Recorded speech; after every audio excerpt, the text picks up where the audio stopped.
Hello students, welcome back. This is our fifth session for rotational dynamics topic.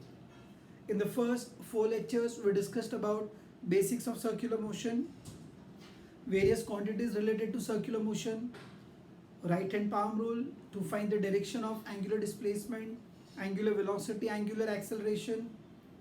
We also discussed about acceleration in circular motion, the two components of acceleration which are responsible for changing the direction, centripetal acceleration, and changing the magnitude, that is tangential acceleration. Okay, now in this session we'll be introducing one more quantity related to circular motion and its imaginary counterpart also. Okay, so get ready for yet another interesting session. Okay, now in this session we will be discussing about centripetal force. Okay, so tell me, or we'll have a revision. What was circular motion? Motion of particle along the circumference of the circle. Then I told you for particle to perform circular motion, direction of the particle should change. That means velocity of the particle should change in a direction.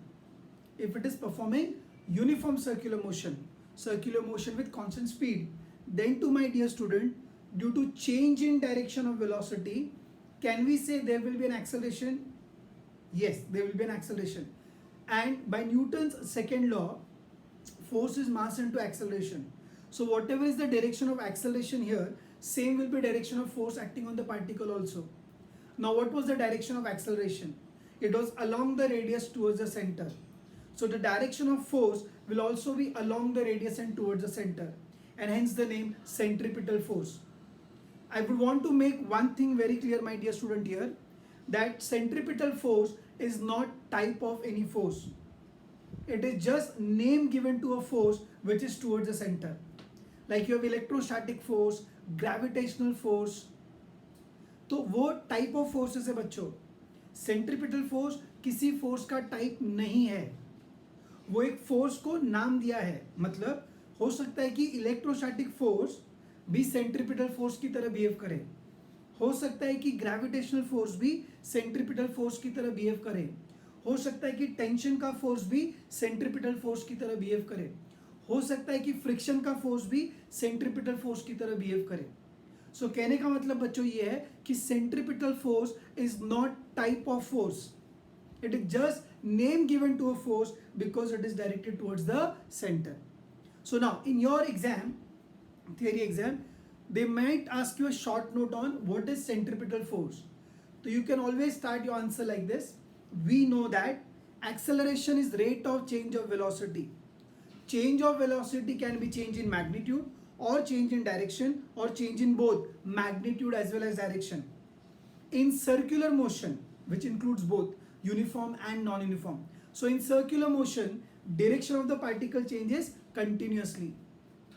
Therefore, by Newton's first law, yes, by Newton's first law, the particle has to be acted upon by a force. Now this force will produce an acceleration. We already know that acceleration in circular motion is along the radius towards the center. Hence the force should also be along the radius and towards the center. Hence the name is given as centripetal force. Centripetal force is absolutely necessary बच्चों. जरूरी नहीं है, वो ऐसे बोलते हैं ना, चाहिए ही चाहिए. बिना सेंट्रिपिटल फोर्स के पार्टिकल डायरेक्शन ही चेंज नहीं कर पाएगा, और अगर डायरेक्शन चेंज नहीं होगा तो सर्कल नहीं बनेगा. ठीक है, तो बिना सेंट्रिपिटल फोर्स के सर्कुलर मोशन पॉसिबल नहीं है. Please keep this in mind. Centripetal force is absolutely necessary for a particle to perform circular motion. Why? Because it helps the particle to change its direction at every instant. Is that clear? और एक बात बच्चों सुनो कि अगर particle अगर particle uniform circular motion perform कर रहा है, अगर particle uniform circular motion perform कर रहा है तो उसमें पार्टिकल पर एक ही फोर्स आएगा, सेंट्रिपिटल फोर्स. क्योंकि अगर वो यूनिफॉर्म सर्कुलर मोशन परफॉर्म कर रहा है, यानी कि स्पीड कांस्टेंट, यानी टैंजेंशियल एक्सेलरेशन नहीं, यानी टैंजेंशियल फोर्स भी नहीं. मैं बच्चों ये एक्सपेक्ट करूंगा कि ये चार जो भी मैं पॉइंट्स कह रहा हूँ वो आप पिछले लेक्चर से रिलेट कर पा रहे हो.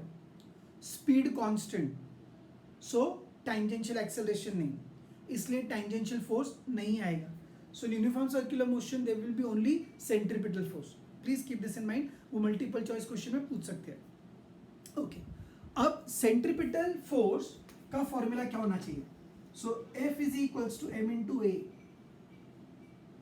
Okay, so now I can say F is equals to m into acceleration के लिए हमने फॉर्मूला किया था, या क्लास 11th में आपने किया था, minus of omega square r vector.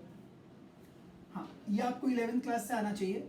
So F vector का इक्वेशन होगा minus m omega square r vector. अब ये माइनस साइन का मतलब क्या है? ये माइनस साइन का मतलब है बच्चों, direction of R vector and direction of F vector is opposite. What is direction of R vector? Along the radius away from the centre.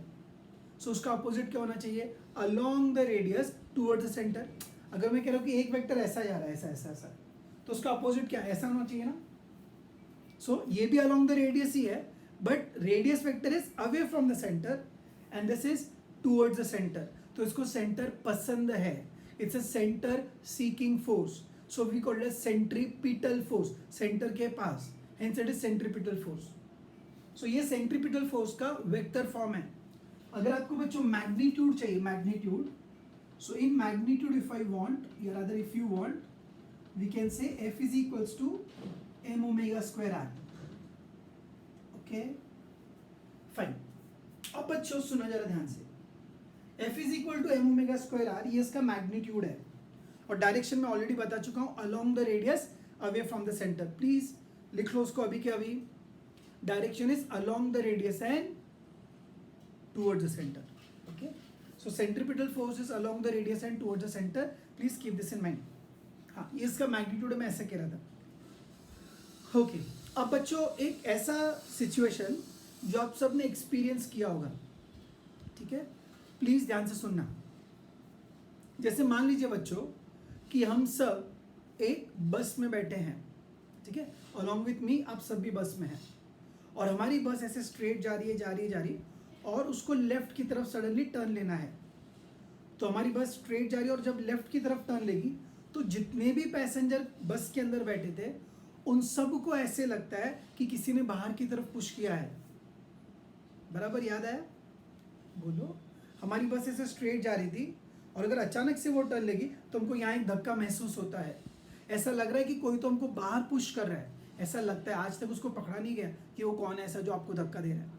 But we all have experience this, कि अगर car left की तरफ turn लेगी तो हमको push right की तरफ लगता है. तो जब कभी भी मैं बच्चों से पूछता हूँ कि जब बॉडी सर्कुलर मोशन परफॉर्म करती है, या जब कार टर्न लेती है तो सर्कुलर मोशन कर रही है, तो आप बोलोगे हाँ. तो क्या सर्कुलर मोशन में बॉडी पे फोर्स लगता है? तो आप बोलोगे हाँ. टर्न लेते समय फोर्स कहाँ लगता है? सेंटर की तरफ या बाहर की तरफ? तो आप सब बोलते हो बाहर की तरफ. याद आया? हाँ. जबकि अभी सर ने क्या बोला? नहीं, ये फोर्स तो सेंटर की तरफ है. और यहाँ पे एक डाउट बच्चों को आता है. So we have to understand this in absolute detail. समझ में आया? अभी सुनो ध्यान से.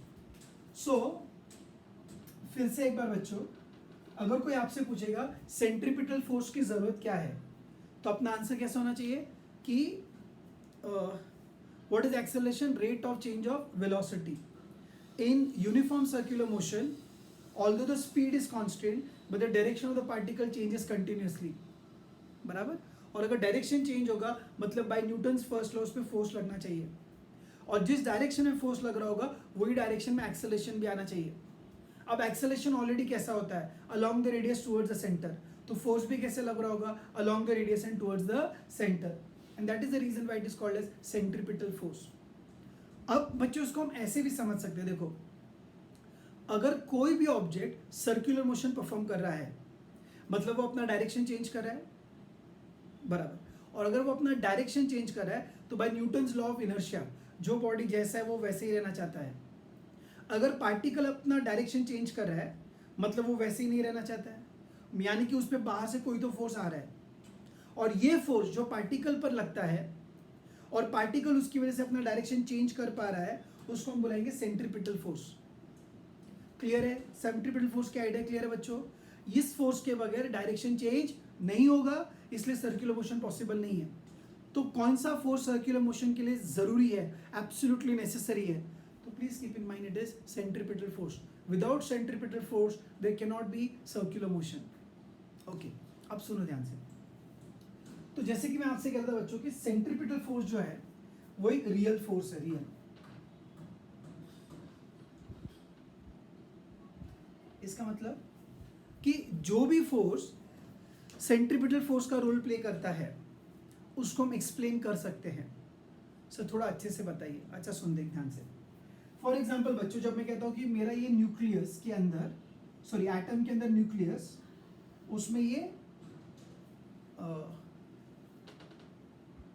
सारे प्रोटॉन्स यहाँ पर है और इलेक्ट्रॉन ऑर्बिट करता है. सो जब इलेक्ट्रॉन न्यूक्लियस के चक्कर काट रहा है, क्या मैं बोलूँ मेरा इलेक्ट्रॉन सर्कुलर मोशन परफॉर्म कर रहा है? और अगर इलेक्ट्रॉन की स्पीड कांस्टेंट है तो हम बोलेंगे electron uniform circular motion perform कर रहा है. बराबर. अब अगर मेरा electron uniform circular motion perform कर रहा है मतलब उसका डायरेक्शन चेंज हो रहा है, यानी उस पर कोई तो फोर्स एक्सर्ट कर रहा होगा. अब ये फोर्स कौन सा होगा जो उस पर लग रहा है जिसकी वजह से इसका डायरेक्शन चेंज हो रहा है? तो बच्चे बोलेंगे ये सेंट्रीपिटल फोर्स होगा. नहीं, अब आप बड़े हो, आप बच्चे नहीं हो. सुनना ध्यान से मैं क्या कह रहा हूँ. जब इलेक्ट्रॉन न्यूक्लियस के चक्कर काट रहा है तो इलेक्ट्रॉन गोल गोल घूम रहा है, यानी इलेक्ट्रॉन का डायरेक्शन चेंज हो रहा है हर वक्त. तो उसको कोई तो फोर्स है ना जो गोल गोल घुमा रहा है. वो कौन सा फोर्स है जो इलेक्ट्रॉन को न्यूक्लियस से पकड़ के रखता है? इन दोनों के बीच में कौन सा फोर्स होता है? Yes sir, there is electrostatic force. तो बच्चों अब रियल कॉन्सेप्ट है कि जो इलेक्ट्रोस्टैटिक फोर्स ऑफ अट्रैक्शन है वो किसका रोल प्ले कर रहा है? सेंट्रीपिटल फोर्स का. कैसे सर? इनके बीच का जो इलेक्ट्रोस्टैटिक फोर्स है, क्या वो इन दोनों के लाइन जॉइनिंग के अलोंग है? और वो किसकी तरफ डायरेक्टेड होगा? Between negative charge and positive there is a force of attraction. तो इसकी तरफ खींचा जा रहा है.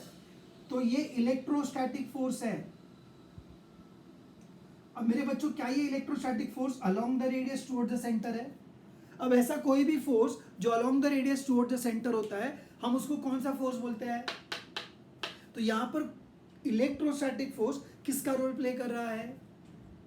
यस, तो मैं ये समझा रहा हूं बच्चों कि सेंट्रीपिटल फोर्स कोई फोर्स का टाइप नहीं है. अलग अलग जो फोर्सेस नेचर में अवेलेबल है वो जरूरत पड़ने पर इसकी तरफ बिहेव कर सकते हैं. जैसे इस केस में इलेक्ट्रोस्टैटिक फोर्स इलेक्ट्रॉन के डायरेक्शन को चेंज करने में हेल्प कर रहा है, जिस वजह से इलेक्ट्रॉन सर्कुलर मोशन परफॉर्म कर रहा है. और ये इलेक्ट्रोस्टैटिक फोर्स यहाँ पे along the radius towards the centre लग रहा है. That is the reason why electrostatic force is behaving as. Yes, similarly बच्चों, अगर कोई भी कार जैसे मान लो ऐसे टर्न है, यहाँ उसका सेंटर है, और कोई भी कार अगर इस रास्ते से ऐसे टर्न ले रही है तो जो फ्रिक्शन का फोर्स होगा वो सेंटर की तरफ डायरेक्टेड होगा. So this is force of friction. अब बच्चों मुझे बताओ, ये जो फ्रिक्शन है क्या ये along the radius towards the centre जा रहा है? Yes, so friction is going along the radius towards the centre. So friction is also behaving as which force? Centripetal force. मतलब बच्चों, जब इलेक्ट्रॉन न्यूक्लियस के चक्कर काटता है तो उसका डायरेक्शन किसकी वजह से चेंज हो रहा है? Electrostatic force. जब कार रोड पर टर्न लेती है तो उसका डायरेक्शन किसकी वजह से चेंज हो रहा है? सब फ्रिक्शन का फोर्स, जो किसका रोल प्ले कर रहा है? Centripetal force. Similarly my dear student, अगर मैं एक स्टोन लूँ, स्टोन, ठीक है, या उससे भी एक अच्छा एग्जांपल, चलो जो आपने पढ़ा होगा बचपन में कई बार, जैसे कि मान लीजिए सेंटर में सन है और हम जानते हैं कि सारे प्लैनेट अर्थ सन के अराउंड से गोल गोल घूम रहा है. हालांकि वो परफेक्ट गोल नहीं है, बट टाइमिंग हम ऐसा मानते हैं कि वो रिवॉल्व कर रहा है.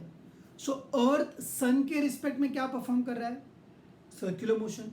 सो क्या अर्थ भी अपना डायरेक्शन चेंज कर रहा है? यानी अर्थ के ऊपर भी कोई फोर्स लग रहा है जो उसका डायरेक्शन चेंज करा रहा है. अभी हमको पता है कि अर्थ और सन के बीच में एक ही फोर्स है. कौन सा फोर्स? Gravitational force. अब ये जो ग्रेविटेशनल फोर्स है, क्या वो along the radius towards the centre है?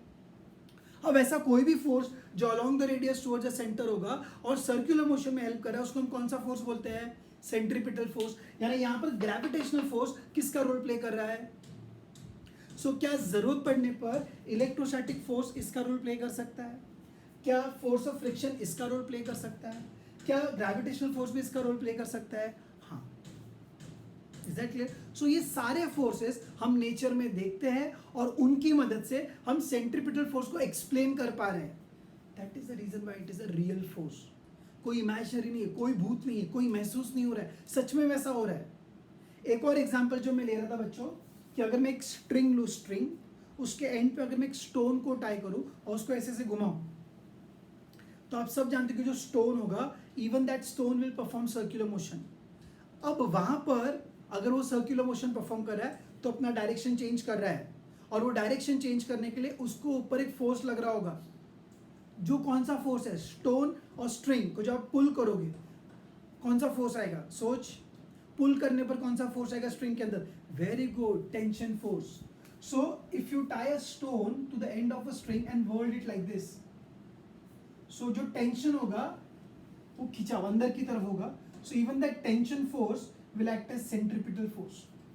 यानी बच्चों हर सिचुएशन में जो भी सेंट्रीपिटल फोर्स है वो सारे रियल फोर्सेस है जिनको हम एक्सप्लेन कर सकते हैं। That is the reason why हमेशा ऐसा बोलेंगे, centripetal force is a real force, जो एक पार्टिकल पर एक्ट करता है, जिस वजह से पार्टिकल सर्कुलर मोशन परफॉर्म कर सकता है। Is that clear? So what is centripetal force? Centripetal force is a force, is a real force acting on a particle with the help of which it can change its direction and perform circular motion. अगर आप और अच्छे से define करना चाहते हो तो ऐसा भी बोल सकते हैं बच्चों, देखो, क्या centripetal force is radially inward? It is radially inward.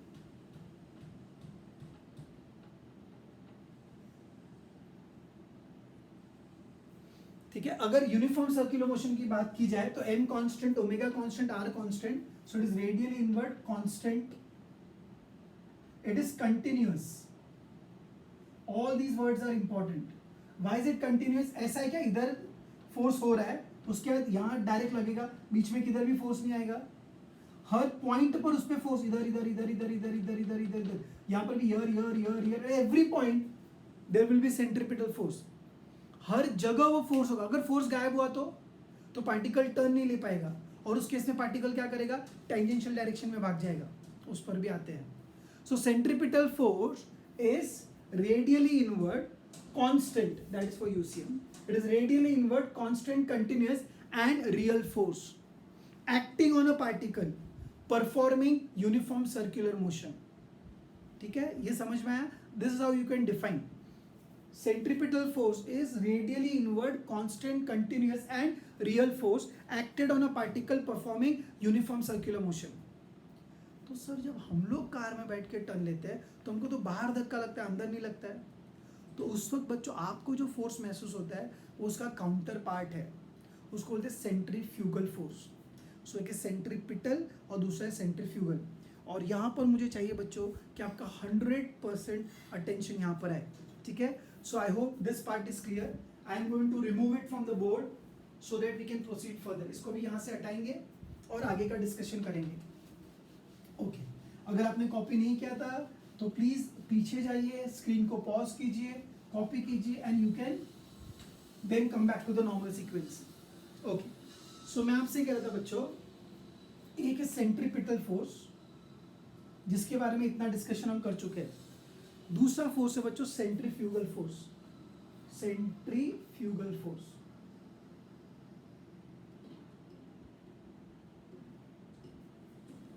अब कई बार आपको ऐसा लगेगा सर ये दो अलग अलग फोर्सेस है। प्लीज बच्चों, ये दोनों अलग अलग फोर्सेस नहीं है। एक ही चीज को एक्सप्लेन करने के लिए दो फोर्सेस का नाम रखा गया है डिपेंडिंग अपॉन कौन ऑब्जर्वर है। चाहे तो लिख ले, centripetal force and centrifugal force are the name given to same force based on the observer। समझाता हूँ। अगर मैं ऐसे बोलूँ कि अरे ये अर्थ है, ये सन के अराउंड चक्कर काट रही है, तो मैं अर्थ से बाहर जाकर अर्थ के मोशन को पढ़ रहा हूँ। समझ में आया?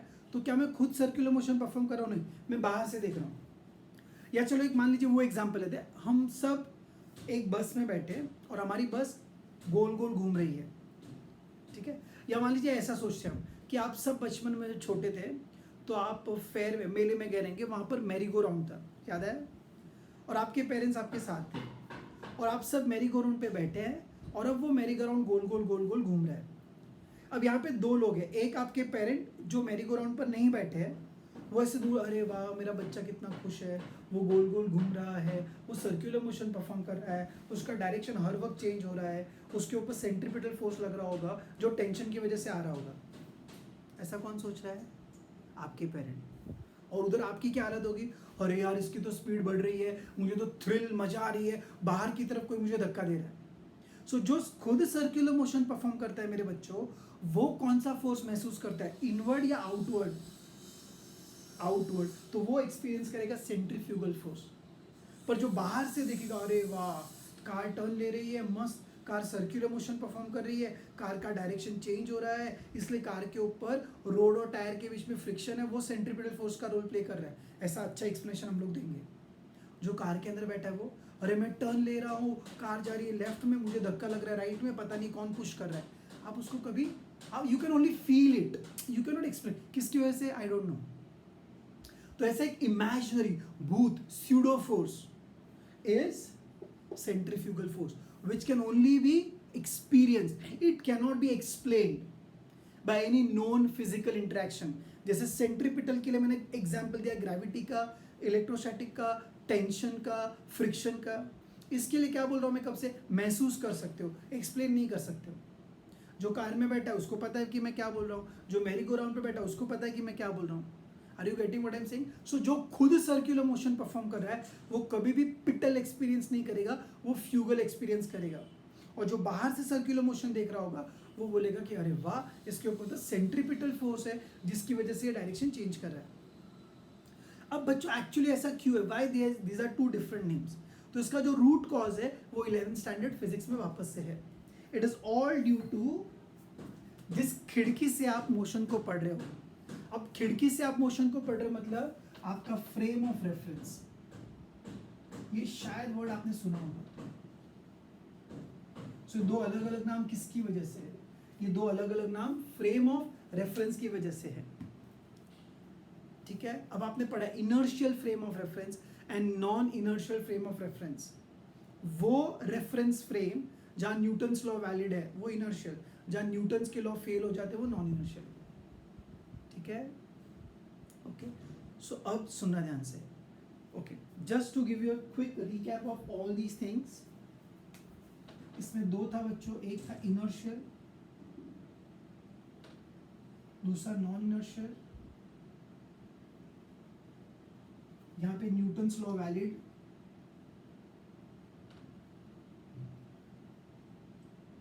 मतलब यहां जो भी होगा उसको एक्सप्लेन करने के लिए, माफ कीजिए, यहां पर Newton's law valid,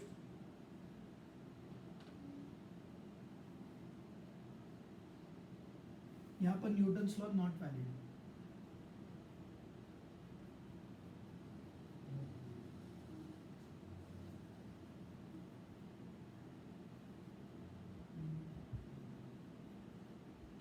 Newton's laws not valid. अब उनको वैलिड करने के लिए यहाँ पर आपको एक इमेजिनरी फोर्स के बारे में सोचना पड़ेगा। जो अगर आपने इतना सारा लॉज ऑफ मोशन पढ़ा है तो you must be knowing, you have to think about pseudo force, imaginary force. यहाँ पर हमको रियल फोर्सेस के बारे में बात करनी पड़ती है। और लोग सिर्फ कौन से फ्रेम को इनर्शिया बोलते हैं, जहाँ पर वेलोसिटी इज कांस्टेंट और जहाँ पर एक्सेलरेशन इज जीरो। यहाँ पर एक्सेलरेटेड मोशन होगा, acceleration is not equal to zero. ठीक है, सो अब डिपेंडिंग अपॉन आप कौन से फ्रेम से सर्कुलर मोशन देख रहे हो, खुद बाहर से देख रहे हो या आप खुद पार्टिकल बनकर देख रहे हो, उसके हिसाब से दो फोर्सेस के नाम है सेंट्रीपिटल एंड सेंट्रीफ्यूगल। मैं और अच्छे से एक्सप्लेन करने की कोशिश करता हूँ, आप प्लीज़ ध्यान से सुनिए। It all depends upon the observer. इसका एक बहुत पुराना और अच्छा एग्जाम्पल है जो मोस्टली आप सबको बताया गया होगा अलग अलग टीचर्स ने जरूरत पड़ने पर। देखो इधर, सबसे पहले हम बात करते हैं फ्रेम ऑफ रेफरेंस किया, फिर हम आएंगे इनर्शियल और नॉन इनर्शियल पर। रेफरेंस किसको कहते हैं? ठीक है, जब आपने रिलेटिव मोशन पढ़ा होगा या अगर कभी रिलेटिव मोशन आपने स्टडी किया है तो वहां पर इसके बारे में बताते हैं। देखो इधर, जैसे मान लीजिए एक ट्रेन है, जैसे मान लीजिए एक ट्रेन है, ठीक है, और इस ट्रेन में, चलो एक तो मैं बैठ जाता हूँ, ठीक है, और मेरी ये जो ट्रेन है वो इस तरफ जा रही है विथ स्पीड 10 और मेरे साथ ट्रेन में मान लीजिए एम के सर भी है, ठीक है। हम दोनों एक ही ट्रेन में जा रहे हैं जिसका नाम फिजिक्स है, ठीक है, या एक ट्रेन में हम दोनों बैठे हुए हैं और उसकी स्पीड है 10 मीटर पर सेकेंड। अब अगर एम के सर हमको देखेंगे तो एम के सर के हिसाब से मेरी स्पीड क्या है, ये सोचो 0, बिकॉज हम दोनों उसी ट्रेन में हैं। ये समझने के लिए आपको अपने आप को ट्रेन में बिठाना होगा, कोई इमेजिनरी बच्चा आपके सामने रखना होगा और विजुअलाइज करना होगा कि क्या हो रहा है। So since we two are in the same train, हमारा मोशन को पढ़ने का रेफरेंस सेम है, इसलिए मेरे लिए एम के सर रेस्ट पर है और एम के सर के लिए मैं भी रेस्ट पर हूँ। लेकिन हम दोनों के लिए जो दुनिया, खिड़की के बाहर की जो दुनिया, वो पीछे जा रही होगी। अगर हम इस डायरेक्शन में जा रहे हैं तो हमारी दुनिया पीछे जा रही होगी, तो हम ऐसा मानेंगे कि हम दोनों रेस्ट पर है और दुनिया पीछे जा रही है। अच्छा, मान लीजिए एक और ट्रेन है जो इसी वक्त हमारे डायरेक्शन में ही चल रही है और मान लीजिए उसमें से फॉर एग्जांपल पारस सर है, ठीक है, और ये ट्रेन इस तरफ जा रही है विद स्पीड ऑफ 5 मीटर पर सेकेंड। अब अगर पारस सर हमको देखेंगे तो पारस सर को क्या लगेगा, अरे एनहर सर तो मुझसे आगे जा रहे हैं with speed of 5, he will not से विद स्पीड ऑफ 10, बिकॉज उनके खुद के पास 5 की स्पीड है मेरे डायरेक्शन में। And this is how it feels. अगर आप दो ट्रेन में बैठे हो, अगर आप एक ट्रेन में बैठे हो और आपके पास एक और ट्रेन है जो आपके डायरेक्शन में चल रही है, तो आपको उसकी जो स्पीड है वो एक्चुअल स्पीड से कम दिखेगी, बिकॉज आपके पास भी स्पीड है। So for Paras sir my speed will be 5। Okay, अब हम टीचर्स की चलो एक और ट्रेन बना दे, चलो there is one more train, और वो ट्रेन इस तरफ जा रही है, इस तरफ, अलग ही डायरेक्शन है उसका। मान लीजिए उसमें आशीष सर है, ठीक है। So for Ashish sir what is my speed, उनको मैं फास्ट जाता हुआ दिखूंगा अपोजिट डायरेक्शन में। So for him my speed is going to be 15। Just my dear student, आप ये समझो कि एम के सर के लिए मेरी स्पीड 0, पारस सर के लिए मेरी स्पीड 5 उनकी तरफ, आशीष सर के लिए मेरी स्पीड 15 अपोजिट डायरेक्शन में। हम लोग ही क्यों, आप बच्चे भी हो, सब बच्चे प्लेटफॉर्म पर खड़े हैं, हम लोग ट्रेन में, बच्चे प्लेटफॉर्म पर ऐसे खड़े हैं, और मान लीजिए सारे बच्चे मुझे देख रहे हैं, तो आप सबके लिए मेरी स्पीड क्या होगी, 10, बराबर, because you all are at rest, आप तो ग्राउंड पर हो। So what I am trying to explain you student is, मेरा स्पीड एंकु सर को देखकर 0, पारस सर को देखकर मैं 5 की स्पीड से भाग रहा हूँ, आशीष सर ने देखा तो मैं उल्टा 15 की स्पीड से भाग रहा हूँ, और आपने देखा तो मैं 10 की स्पीड से भाग रहा हूँ। ऐसे मेरे में चमत्कारी शक्ति है क्या कि अलग अलग लोगों को देखकर मैं अलग अलग स्पीड से भागूँ? The answer is of course not, नहीं है ऐसा। क्यों सबको फिर ये अलग अलग लग रहा है? क्योंकि सबका देखने का नजरिया अलग अलग है। हर कोई जब मेरी स्पीड बता रहा है वो अपने रिस्पेक्ट में बता रहा है, अपने फ्रेम के हिसाब से बता रहा है, and that is the reason why बच्चों विंडो, खिड़की, फ्रेम ऑफ रेफरेंस का जरूरत पड़ता है। अब बच्चों इन सभी केसेस में मैंने ऐसा माना है कि हर किसी की स्पीड कांस्टेंट है या रेस्ट पर है, या तो ये वाली सिचुएशन v कांस्टेंट है या तो एक्सेलरेशन 0 है। अब अगर ऐसा खिड़की है जिसमें एक्सेलरेशन 0 है तो उसमें सब कुछ एक्सप्लेन किया जा सकता है बिना किसी इमेजिनरी कॉन्सेप्ट के।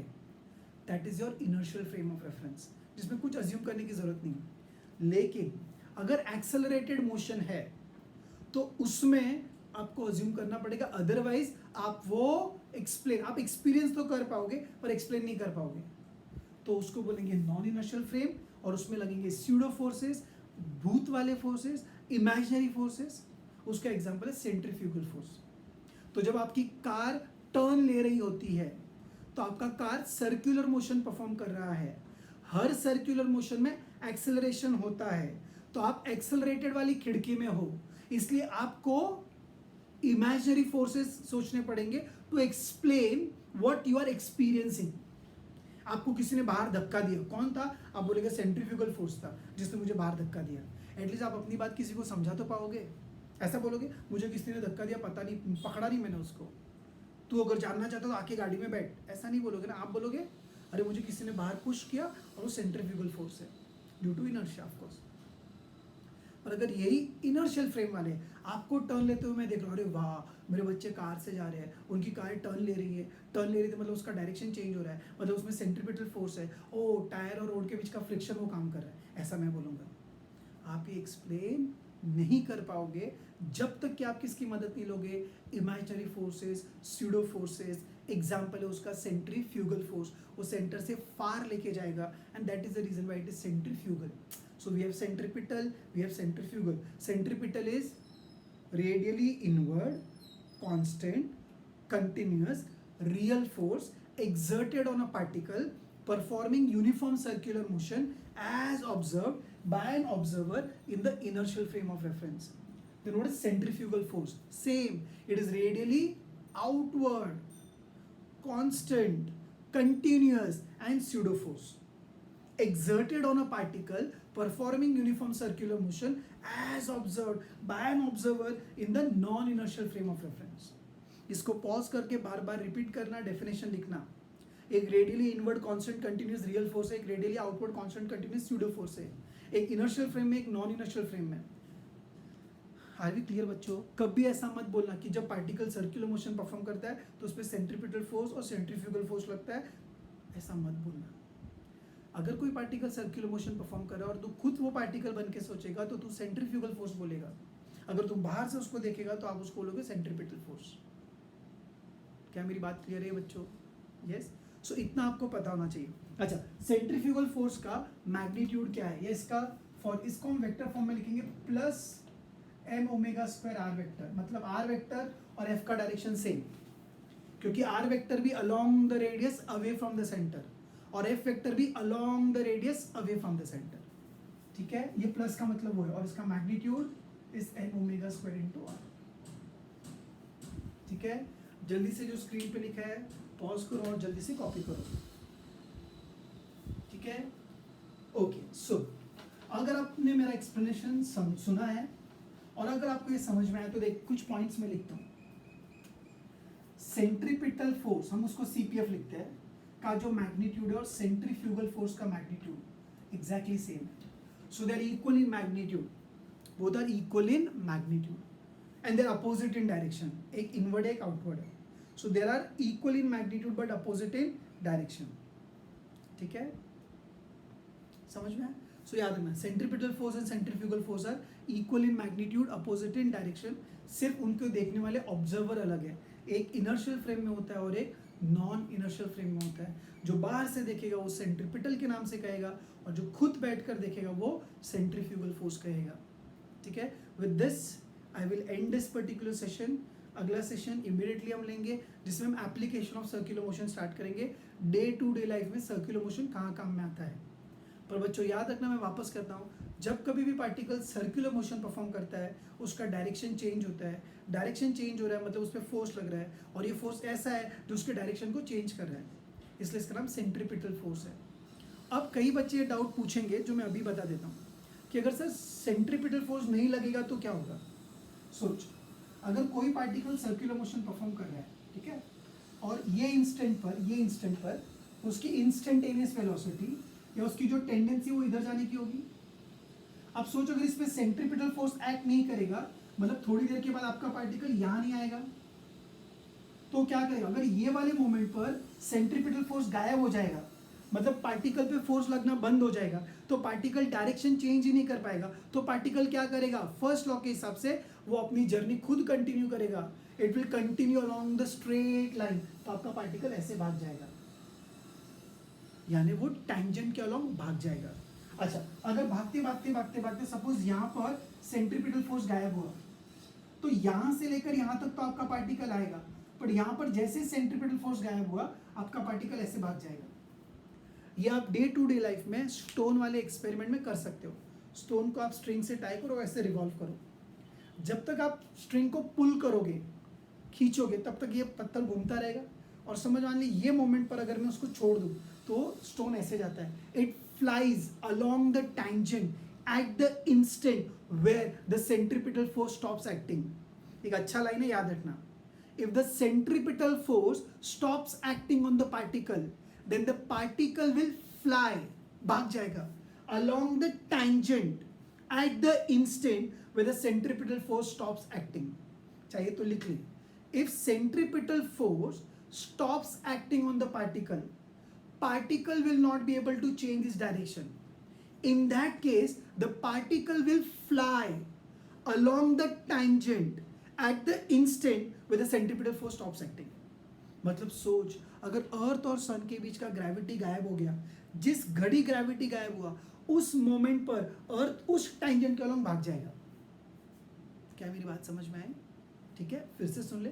If the centripetal force stops acting on the particle will not be able to change its direction.